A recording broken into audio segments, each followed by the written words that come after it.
Imagine that terrifying moment on a roller coaster. The exact one I'm talking about, right? Well, yeah, visceral. Yeah.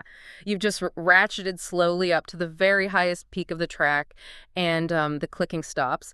And for one agonizing second, the car just hangs there. Right, just totally suspended. Exactly. Everything is suspended in midair. It's totally quiet, but your stomach is in knots because you can feel all that potential energy. You know the gravity is, well, it's about to kick in. It's such a specific feeling, and honestly, it perfectly captures the global mood right now. Yeah. We are hovering right at the top of that drop. Which is exactly what we are dissecting today on this deep dive. We've got a dense, just incredibly wide-ranging source for you.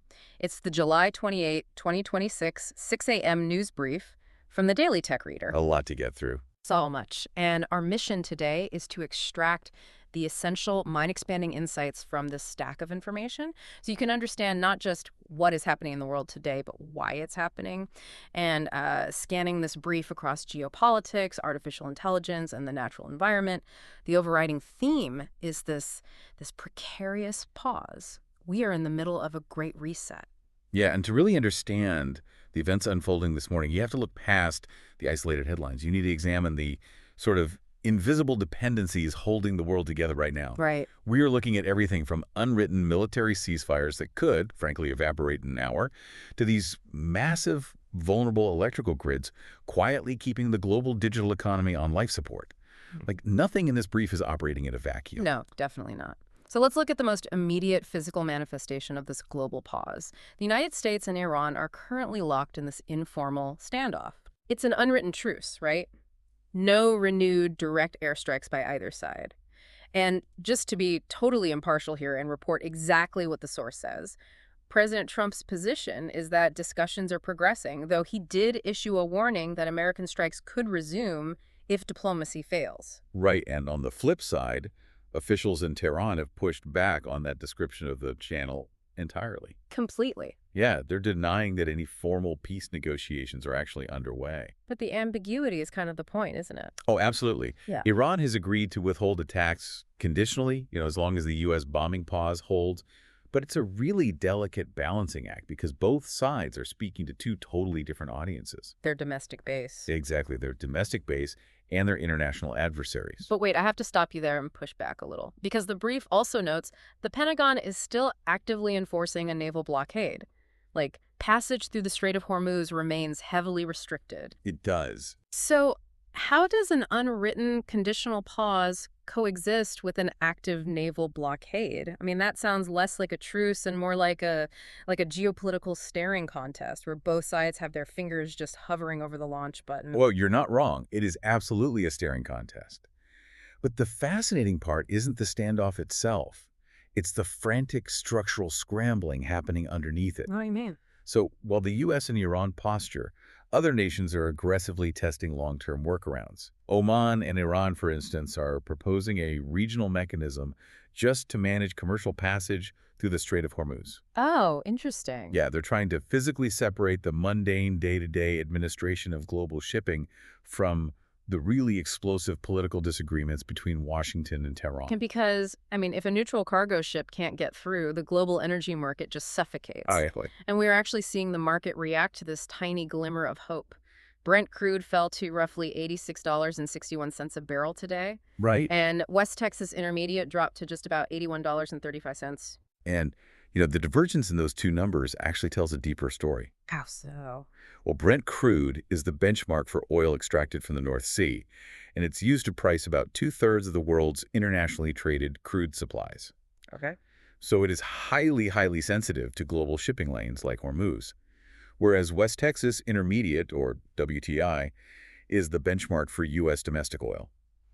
The fact that both are dropping suggests traders believe this unwritten pause might just hold long enough to prevent a massive supply shock. Wow. Yeah, and Goldman Sachs even projects Brent could drop toward $80 if normal passage actually resumes. But nations aren't just, crossing their fingers and waiting for diplomats to figure it out. The brief details how alternative routes are actively under threat right now, like Houthi forces claiming an attack on Saudi Arabia's east-west oil pipeline. Yeah, and that pipeline is a massive piece of strategic infrastructure. Because it bypasses the strait. Exactly.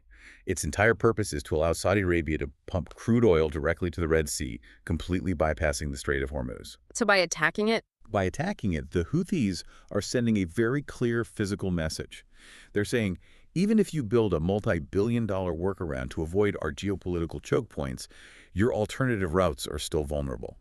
Every player in the region is just actively stress-testing the architecture of the global energy supply. and that vulnerability in physical pipelines, well, it's exactly what we are seeing mirrored in the digital supply chain today. Oh, big time. The tech world is hitting its own massive screeching halt. The era of blind hype is effectively over, and the financial reality of this AI boom is kicking in hard. Yeah, we saw a brutal reality check in Asian markets this morning. Semiconductor shares just plummeted. It was intense. South Korea's KOSPI index fell so fast it triggered a circuit breaker, right? Yes. Which is a literal automated pause button built into the stock exchange to halt trading before panic just totally destroys the market. And Japan's Nikkei took a massive hit, too, dropping 4.4%. And the brief highlights a really specific catalyst for this panic. ASML, which is this absolute behemoth in chip manufacturing equipment, saw its shares drop 8.5%. Right. And the trigger was a report that China is successfully producing its own domestic deep ultraviolet lithography equipment. Yes, deep UV. Break that down for me, because just on the surface, a new piece of manufacturing machinery shouldn't tank a European tech giant by 8.5%. Well, it does, when that machinery is arguably the single most complex manufacturing tool in human history. Really? Oh, yeah. Lithography is essentially the process of using light to print microscopic circuits onto silicon wafers. Okay. Imagine trying to draw a detailed street map of New York City on a single grain of sand Oh, wow. using a laser. Yeah. That is the level of precision we are talking about here. And historically, ASML has held an ironclad global monopoly on this technology.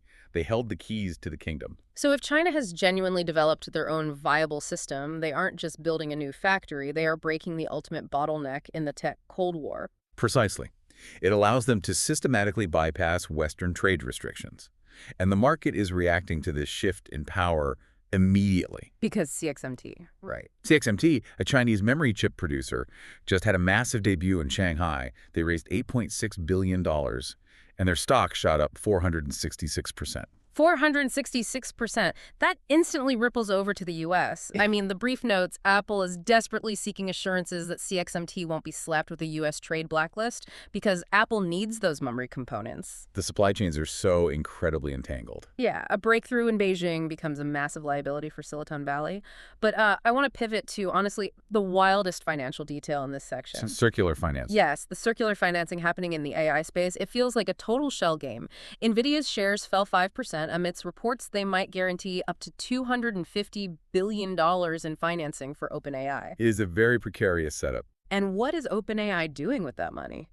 Turning around and buying $350 billion worth of NVIDIA's hardware? I don't get it. Are they just using their own money to artificially inflate their own sales numbers? Like, isn't that an incredibly risky financial loop? On paper, it looks like a massive conflict of interest. I mean, the mechanism here is really about pulling future demand forward. Yeah. NVIDIA is essentially saying, we believe so strongly that OpenAI will eventually generate astronomical profits that we're willing to act as their bank today just to ensure they buy our chips instead of a competitor's. But it replaces real market demand with artificial leverage. Exactly.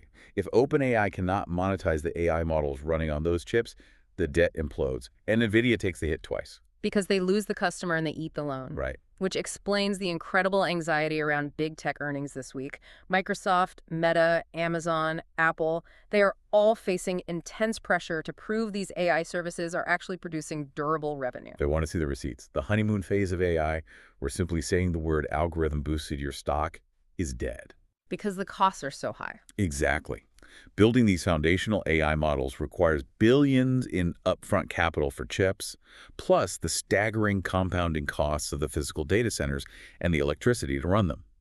The market is finally asking, are consumers actually willing to pay enough for AI subscriptions to cover the massive electric bill? And the geopolitical fight for this digital infrastructure is getting incredibly physical, too. Oh, absolutely. The Trump administration is planning to spend hundreds of millions countering Chinese influence.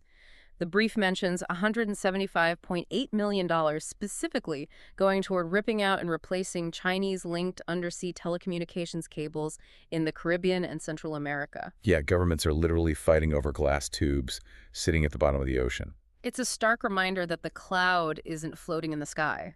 It is heavily bolted to the seafloor. Right. Technology operates in milliseconds, but as we are seeing with those undersea cables, the physical world has incredible friction. And that brings us to, I think, the underlying theme of this brief delayed consequences. Financial markets can halt trading in an instant, but you cannot put a circuit breaker on a biological system or a weather pattern. You really can't. Look at the extreme weather events unfolding right now. Typhoon Null has technically passed through southern China. The storm is over.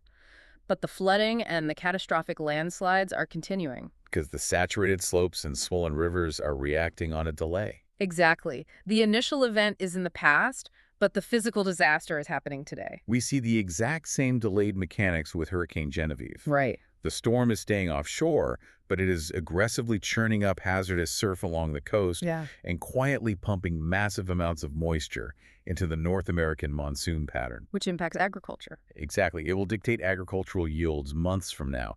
And on a global scale, you have the rapid strengthening of El Niño setting the stage for brutal, hot and dry conditions across Asia and Australia. And we are already seeing how these physical shifts disrupt culture. Oh, the wildfires raging across France and Spain right now aren't just destroying timber, they are tearing through historic wine-producing regions. These are places where cultural identity is tied to the climate, and now outdoor festivals are being forced to implement mandatory smoke plans. It's wild. Satellites are actively mapping these massive smoke fronts as they drift. It's fundamentally altering how people live and gather. The physical environment is catching up to us, and this concept of delayed consequence is, honestly, even more terrifying when we look at public health. For sure. The brief highlights two major crises. First, the U.S. measles outbreak has hit a 35-year high. We have 2,318 cases, and nearly 69% are in people under 20. Right. And the cause listed is a drop in national MMR vaccination coverage down to 92.5%. Break that down for me, because dropping to 92.5% doesn't intuitively sound like a catastrophe. In school, that's still a solid A-. Why is this causing a 35-year high in infections? Well, it's because herd immunity isn't a gradual slope. It is a mathematical cliff. Measles is one of the most contagious viruses on Earth. When 95% of a population is vaccinated, the virus essentially hits a brick wall every time it tries to spread. It just starves. Right. But the moment you drop to 92.5%, enough gaps open up in that wall that the virus can freely jump from person to person. Wow. So you skip a routine shot years ago because of misinformation or lack of access, and today, an entire local emergency capacity is overwhelmed by a preventable disease. A terrifying delay. But honestly, what really chilled me was the detail about the cyclosporiasis outbreak currently sweeping through Michigan. Yes. Over 8,100 cases, 98 people hospitalized. It's an infection spread through contaminated food or water. But the crucial detail here is that the symptoms are heavily delayed. By the time someone is sick, they can't accurately remember what produce they ate a week and a half ago. Right. And it creates an absolute nightmare for federal investigators. They have to dig through sprawling, modernized distribution records. Tracing the origin of a pathogen through today's highly optimized, globalized food network when the symptoms have a delay. It's like trying to trace a single drop of dye after it's been poured into a rushing river. The network is too fast, and the human biology is too slow. Exactly. It just highlights how utterly dependent and blind we are to the sprawling global food supply chain. So we're looking at military standoffs over oil pipelines, AI monopolies breaking down, massive structural debt, extreme weather, and parasitic outbreaks. Could a lot. It is. So for you, the listener, trying to actually navigate this world, how do you adapt to this reset? Because the brief offers some fascinating insights into how this is reshaping the future of work and the broader economy, right as everyone is bracing for a Federal Reserve interest rate decision. Yeah, the Fed is the overarching shadow here. Markets are assigning about a 38% probability to a rate hike this week, which means capital could get even more expensive. But regarding careers, the brief signals a major paradigm shift.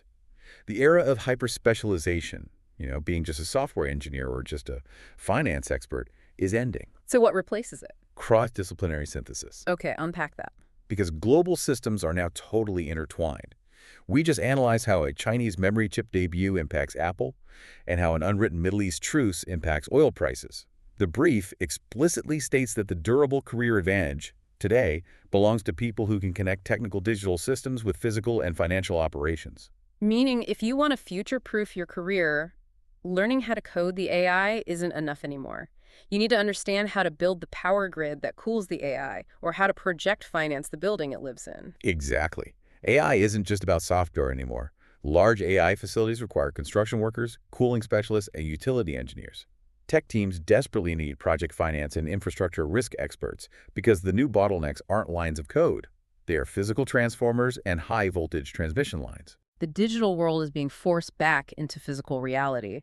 And there is also a fascinating shift in how we handle security, right? Oh yes, the AI security teams. Right. As these autonomous agents become more capable, the brief notes that tech companies are suddenly demanding human approval before an AI can perform any irreversible action. Like executing a financial trade or, destructive actions. So humans are becoming the new circuit breakers. We are the ultimate failsafe. Well, we have to be. A prompt might perfectly define an AI agent's objective, Right. but the AI lacks the contextual awareness. Oh, sure. So the premium on human judgment is skyrocketing right now. And this demand for rapid physical problem solving is transforming the defense sector, too. The brief highlights Ukrainian-American drone ventures that are hiring aggressively. Right, but they aren't looking for traditional slow defense production. No, they want rapid testing and manufacturing iteration. People who can build and rebuild hardware on the fly, contrasting with the traditional U.S. production lags. It's a demand for extreme agility in the physical world. And policy decisions are forcing that same agility onto everyday consumers. Look at Shane, the ultra-low price fashion model. Not the tariffs. Exactly. They are threatened by looming tariffs. If governments slap taxes on those cheap imports, the fundamental math of fast fashion just breaks. Consumers might be forced to shift toward domestic resale markets. It's a perfect example of a macro policy decision physically altering what you wear. Every friction point we've discussed today, whether it's a tariff on a t-shirt, an undersea cable being ripped up, or a truce over a shipping lane, is a reminder that these systems are incredibly delicate. Being well-informed isn't about memorizing every stock drop. No. It's about seeing the matrix of connections. Why things are happening. So to recap our journey today, we started with military standoffs and oil pipelines in the Middle East. We navigated the massive financial reality check in the AI and semiconductor markets, and we grounded it all in the delayed physical realities of extreme weather, disease, and the evolving job market. It's all one deeply interconnected system. It really is. And that leaves us with a final concept for you to mull over. Today, we explored a world heavily reliant on circular dependencies. We have NVIDIA potentially financing its own hardware sales via OpenAI to keep the boom alive.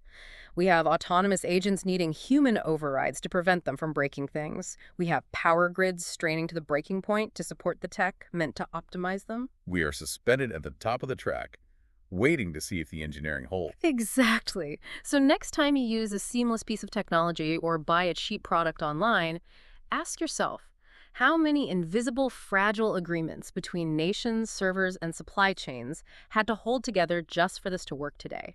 Are we building a more advanced world or just a more fragile one? That is the question we all need to be asking. The roller coaster is paused, but the ride is far from over. Thank you for joining us on this deep dive. Keep exploring, keep questioning the hidden connections in the news, and we will see you next time.